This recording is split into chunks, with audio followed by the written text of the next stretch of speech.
Thanks for joining us. Talkline Network Radio, America's longest-running Jewish broadcast network, the voice of the Jewish community. Welcome to the podcast. You are now tuned in to this episode of our podcast. Today, we are going to interview some of the greatest and most influential minds in our field. And now, please welcome your host.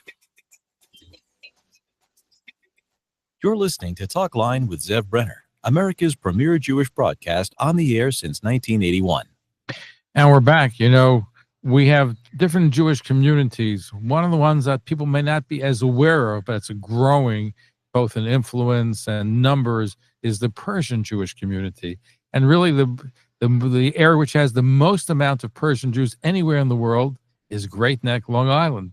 And our guest is not only a physician, but it's a full-time physician. He's also full-time mayor of the whole community, the Great Neck community, which incorporates, of course, the Persian Jews. Our guest is Mayor Pedram Eliyahu. Bral, thank you for joining us. My pleasure. Thank you for having me. Thank you. So let's talk Persian Jewish community, Jews who came from Iran primarily, and they've fled. Great Neck has become the hub of activity. So you're able to maintain that identity and culture and transmit it. It's not that you get absorbed into the greater Jewish community, you're keeping that identity growing. And your community is expanding too. Right. So the Persian community really started moving out a few years before the revolution, mid-1970s. And there was a huge sort of exodus after 1979, the revolution. Many went to California, some came to New York. The ones in New York were pretty much in Queens area, Queens and Brooklyn, and then started moving to Great Neck, where they found a more suburban area that they wanted to live. And the community started growing, and they did assimilate, but they kept their customs as well. And I think it's a nice Jewish American, Persian Jewish American community in Great Neck today. Of course, the other hub is Los Angeles, which has a lot of Persian Jews, but Great Neck has more. No, Great Neck has more concentration per capita. There are more Persian Jews in Great Neck, but Los Angeles has definitely, by number, they're a lot higher than Great Neck. But they're spread out over a great area. Right, because it's a much larger area as well. Los Angeles, Beverly Hills, they definitely have a lot more Persians. Number-wise, but concentration, we are more concentrated in Great Neck per capita. I know your community, of course, is very sensitive to what's happening in Iran, and there are about, from what I understand, about 10 to 15,000 Jews that's still in Iran, and pretty much they're being held hostage by the Iranian government. They don't like to talk about it. I think, obviously, for obvious reasons, they have to take sides with the government. It's a very sensitive issue that I don't think it's very comfortable to talk about. Certainly the Jews in Iran don't want to talk about it, and Jews here are being very sensitive because they don't know how it's going to affect their brethren in abroad in Iran. I'm sure a lot of your community has relatives that are still in that country. True, that's right. But here's the thing that gets me, and I've gotten emails, and it bothers some, and I'm sure it's bothersome to you as well. It's very troubling that there have been some prominent Jews in Iran that have been executed, including for being spies for Israel. So there was a famous case of a man who got into a dispute. He was self-defense, and he killed his attacker, and their family was willing to give millions of dollars, and the government wouldn't allow that to happen, and he was executed. Right, so this was a young kid. I think it was about a year ago that unfortunately got in some kind of a dispute. Somebody owed him money, and they got into kind of an argument. The guy tried to kill him. He defended himself. He killed the other guy. But and apparently the law in Iran is that if the parents of the person who was killed forgive the kid, then it's okay. You give him a sum of money, and that was it. And I think the Jewish community, tried to collect significant amount of money for the family, but they wanted this kid killed. And the court case got delayed multiple times, but unfortunately, at the end, they were not able to save this kid. Today's bad case. From what I understand, the government didn't want a resolution in this case. I'm sure if the government wanted to somehow come up with a way to save the kid, they probably could have. But no one's going to come and say in the world that we're going to kill you because you're Jewish. They can't use those words, but they can certainly try to blame the law of the land and say this is the law of the land.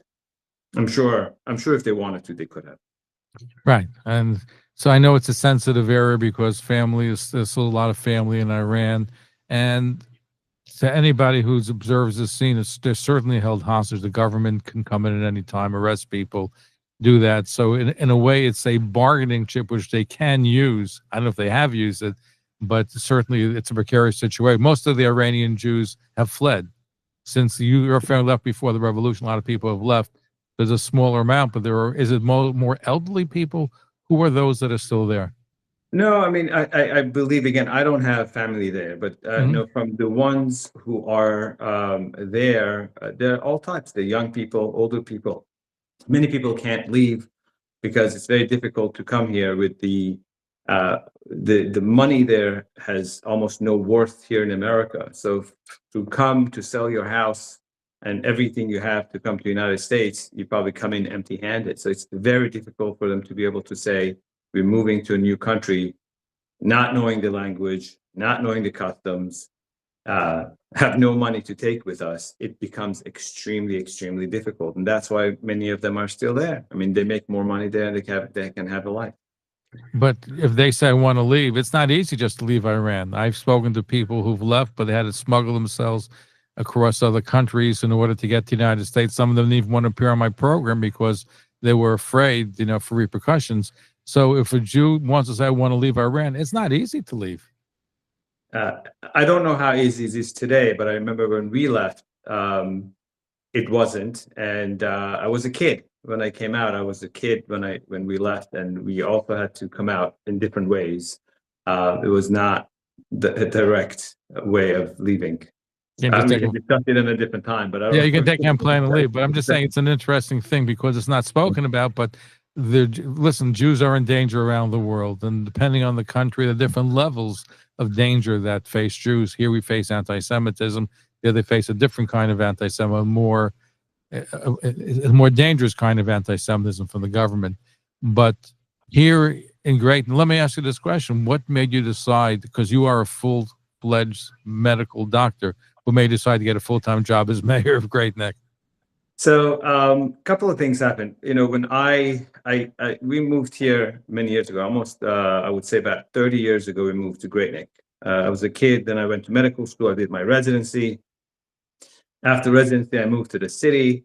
I was there. I got married. But again, almost every weekend, every holiday, every summer, I tried to come home, and I was spending time in Greatneck. After our second child, we moved to Greatneck, and soon after, people started complaining to me about what's going on with the town, and I dismissed it in the beginning. I wasn't really interested because I said, if you do everything, I was very naive. I thought that if you do everything right, you should be able to live a nice, comfortable life in Greatneck. But then I realized when something happened to me, personally, I realized that, this is not the right way of dealing with your constituents. And at that time, people were approaching me to sort of volunteer myself to run for the position. And there are different people that approached and sort of pushed me into it. And I decided that I'm going to throw my hat in. Our guest is Mayor Pedram Eliyahu Bral. He is the mayor of Greatneck, New York, also a full-time physician, and he juggles between the both. How do you juggle between the two jobs, by the way? Because being mayor could be full-time. It's not being like being mayor of New York City, but I'm sure you have lots of issues to deal with. And a physician could be full-time. How do you juggle the two? So one of the things that, I was lucky enough, I was able to really surround myself with people who are very capable. I actually started a fellowship program in minimally invasive surgery about 14 years ago. right before, like a few years before I became the mayor. And I was lucky enough that I had the people that surrounded me that were able to help me with running that program. At that time, I was I was a solo practitioner. And then when I became the mayor, my trustees were extremely capable. My people that work, my clerk, my superintendents, and the way I do, I speak to them in the morning. I speak to them in the evening. I speak to my trustees and the people that are in superintendent positions, and my attorney, and we get things done.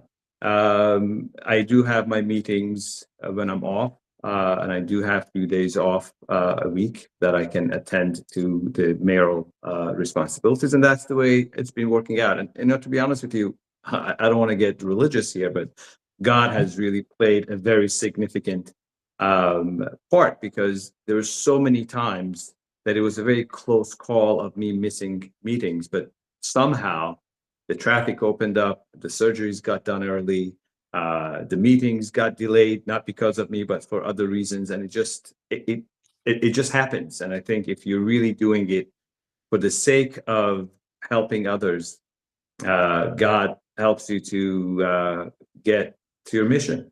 You can get religious. I have no problem with that. And certainly God controls everything. And if he wants you to get you to the meeting, he'll get you to the meeting. Right.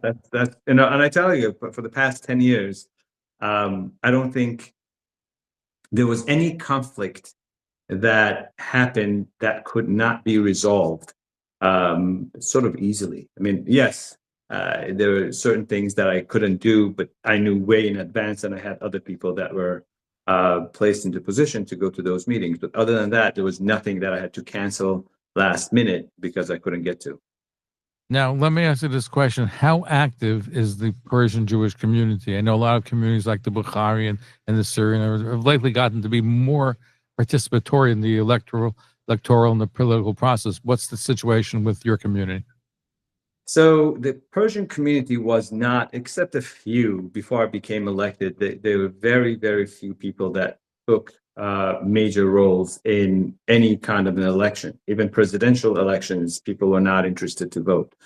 But I think it got to a point right before my election or immediately after, I became a catalyst, and they realized how important it is to take role and to take part in voting. I know that there's an election coming up in November for New York City, and I see how everyone's getting involved to try to defeat Mamdani, and I think it's extremely important, people, to realize how important every vote is. So we were able to get a lot of people registered, because many Persian Jews were not registered to vote. They're afraid of registering because of different reasons. But there was a lot of educational discussions, why they should register, how easy it is to register. And I think right now, even though we still have a significant number that aren't registered, but the number of registered individuals went up by maybe 60 or 70%. How large is the Persian Jewish community right now? It's about 13,000, 14,000 maybe. Now, by the way, it's so important. Would you say the Mamdani effect is maybe affecting how Persian Jews and others in the Great Neck say, I want to be part of the process, I want to register the vote? Has that been forcing people to move off the dime? Well, people in Great Neck can't vote for Mamdani because we're correct. But people have to be involved politically. Do they wake up? Yes, many people are donating. They are trying to go, because it is extremely important. We are dealing with a person who has proven to take sides against Israel. For fact, I mean, it's a known thing. He doesn't believe that Israel should be a Jewish state, even though we have 50 Islamic states or Muslim states that he has no problem with. But the only state that he has a problem with is a Jewish state. So that by itself should really send a message to the Jews. I don't care if you are a conservative Jew or a Reform Jew or an Orthodox Jew, you come from the left side of the politics or the right side, you need to understand that when someone has a problem with the state, for one Jewish state to exist as a Jewish state, that person doesn't really have a problem with any religion. He has a problem with the Jewish religion. And I think it's very, very important for everyone to understand that. Forget the fact that he's a socialist, which is a disaster. Forget the fact that he wants to implement all these things that I don't believe he can. And he's going to raise the taxes for the rich, and he's going to really put what he wants to call rent control. You can steal under $1,000 and not be prosecuted. It's I like to joke. He talks about free rent, free mortgages, free this, free Palestine, free unemployment, because that's what's going to end up happening. People are going to be on the unemployment line. Right. So I think one of the things I actually posted on my Facebook and Instagram, but it's important to know that who is going to benefit from all these things that he's offering for free. And I mentioned, I know many people that worked all their life and they were able to amass some money, and they invested in New York City to buy an apartment or a house and rent it because they want to be able to live when they get older from the rent. Now imagine they have the mortgage to pay, and you go ahead and invest the money, you put the money, you get the mortgage, and then all of a sudden he's going to increase your taxes. When you increase your taxes, your mortgage goes up. You can't increase the rent because he froze the rent. If he could, let's say for argument's sake. So that person is going to be forced to sell his apartment, to sell his house. And most likely he's going to have to foreclose. The question is, who is going to buy that house? Two people can buy that house, or two groups. Banks, the bank that he's mortgaging, he's going to have to foreclose. The bank is going to take the money. Or a billionaire, someone who has a lot of money, will come buy that house for a fraction of the price, because that billionaire can actually ride the economical difficulties for the next 2, 3, 4, 5 years because they have so much money. So yes, you can say that he's going to do all these things, and the young people think that they're going to benefit from it. But one thing they need to realize, their parents are going to lose their shirt on these proposals. There's no such thing as a free lunch. Somebody always has to pay for it. That's right. And the ones that he wants to tax, the billionaires, and I said it, I spoke to a couple of my friends who are considered billionaires. They said that if he does this, they're going to change their location from here to Florida or Texas. For them, it's easy to move. For many people, it's not. Do you have any aspirations beyond Great Neck to run for another position? I know mayor of New York City is open, but anything else? Are you looking to aspire to go higher? Not at this point. I still have young kids, and I enjoy being their dad. That's also another full-time job, and I really think it's very important. There are many people who are qualified, and I don't know why they aren't really running. You had one Great Neck local, Mazi Phillips, that ran for Congress a couple of years ago. Right. So Mazi is a good friend. And yes, she tried. And then again, it was a difficult run.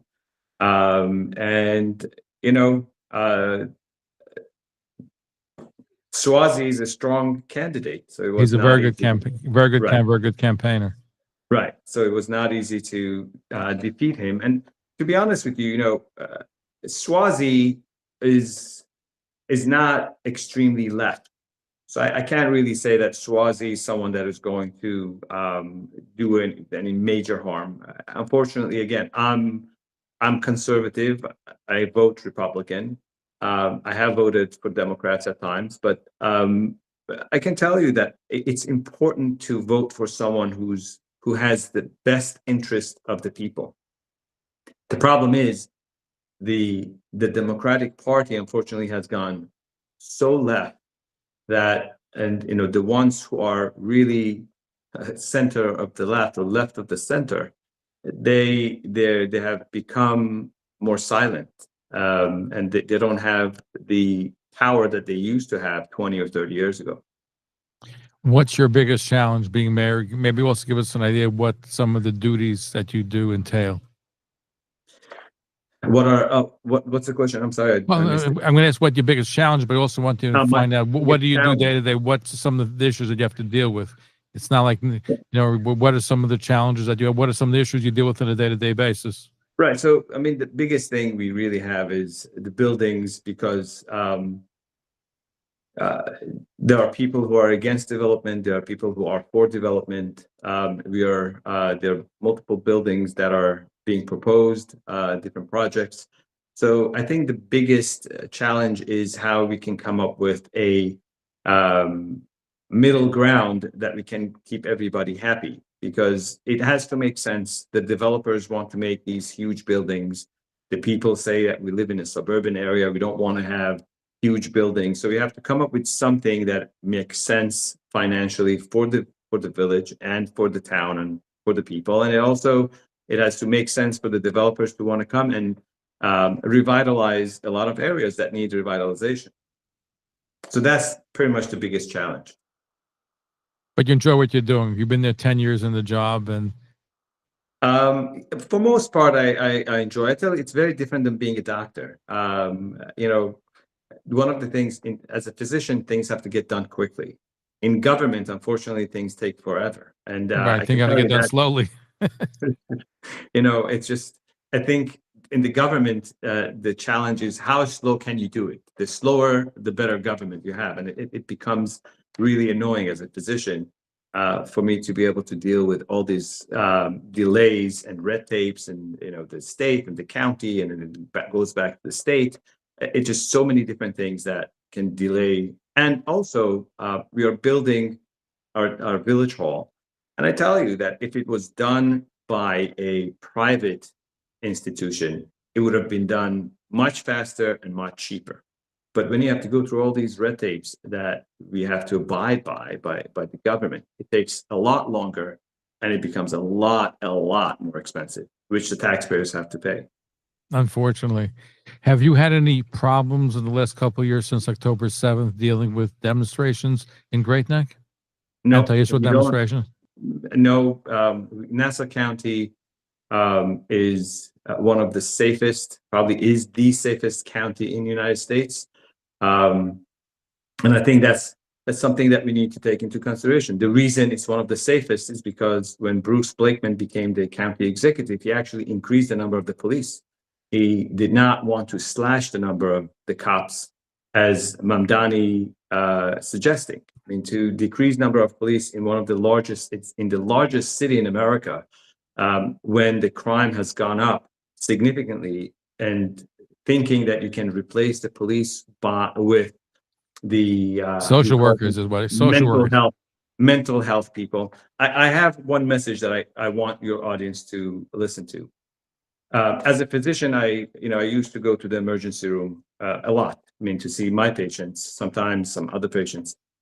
I can tell you that I had never seen, when they bring someone who was on drugs or was drunk or assaulted somebody, if that person got injured, that person would not be seen by any healthcare professional unless that person is completely restrained, either by handcuffed to the bed, ankle cuffed to the bed, and sometimes even putting a mask, because they can be very violent and they can start spitting. So to think that you can have a healthcare provider or a mental health provider to go into the subways to speak to someone who is, walking around with a knife, you're really not in touch with the reality. It's ridiculous. It's not going to happen. And people need to realize that, we saw what happened in Charlotte, Carolina a few days ago. This young Ukrainian lady got stabbed with a person who was arrested 14 times. So when you let the criminals out and you don't really have police to police them, unfortunately, that's what's going to happen. Now, imagine in New York City, the largest city in New York, in America, you go ahead and remove the police and try to bring in social workers. I mean, you really have to be not in touch with the reality. I want to thank you, Mayor Pedram, Eliyahu, Bral, Mayor of Great Neck. Thank you for joining with us. Look forward to having you back again. Keep up the wonderful work you're doing. You're healing the sick, and you're also healing the ills of society in Great Neck. It was very nice meeting you, and thank you very much for having me. Thank you for tuning in to Talkline with Zev Brenner, America's premier Jewish broadcast, the pulse beat of the Jewish community. For continuous Jewish programs, TalklineNetwork.com, or our 24-hour-a-day listen line at 641-741-0389. For past shows, you can find us on iTunes, Spotify, Amazon, YouTube, Instagram, and all major podcast platforms, or jewishpodcast.org. Thanks for listening to the TalklineNetwork.com. Follow us on Facebook, Twitter, and Instagram. Anyway, thank you. Were you able to hear the